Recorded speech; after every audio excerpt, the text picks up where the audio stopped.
Go ahead. Hello, I'm Rhonda from Shore Financial Wellness. And I'm Carol from Shore Financial Wellness. This is another in the series of how your personal finances have been affected by the CARES Act and COVID.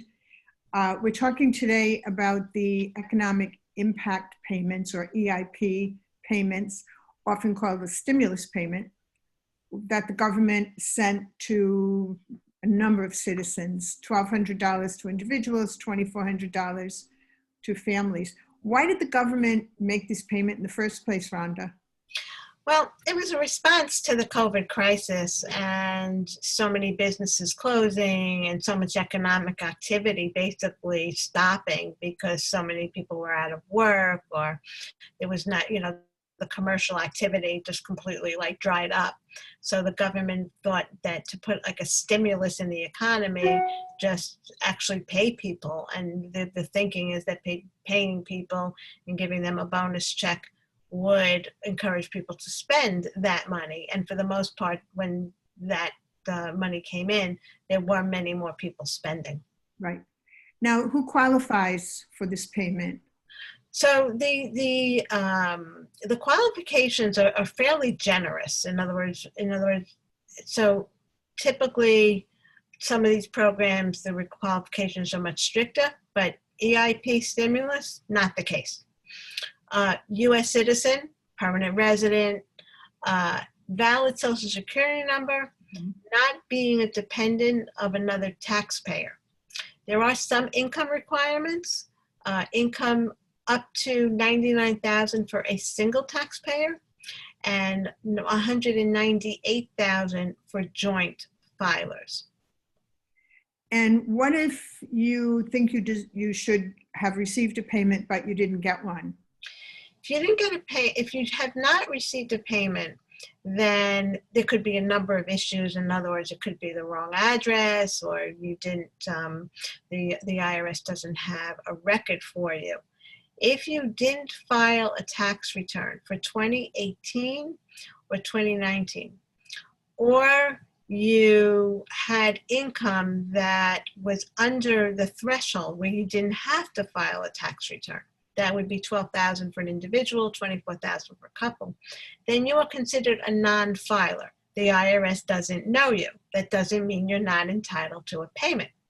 So you have to go into irs.gov and request a stimulus payment as a non-filer. So what will happen will be like a mock file, a tax form, okay?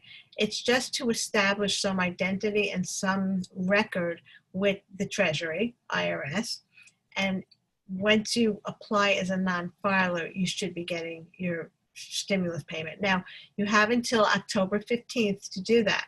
Soon. So if you don't request it as a non-filer, then you have to wait until 2021 when you file your tax return. So the idea is to get that request in as soon as possible. And is this money taxable?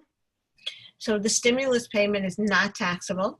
It is not used as a means test for any government program, which is very attractive. So if you're applying for Medicaid, welfare benefits, any government assistance program, it's not being used as a qualification.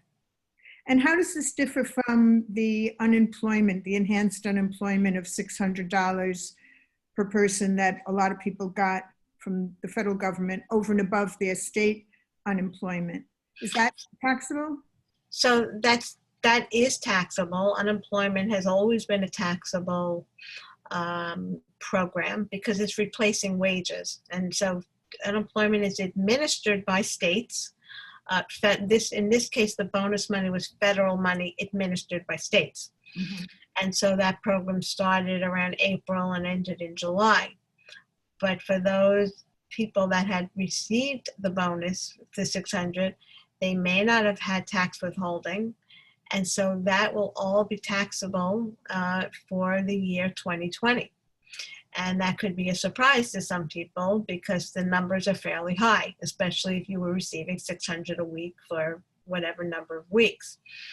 And so what we're suggesting is that you make some arrangements between now and the end of the year. That could be either filing an estimated tax return, or if you're back to work, ask your employer to withhold more, because when you do file in April and you have a higher income because of the bonus, you may be subject to extra income tax and have to come up with that.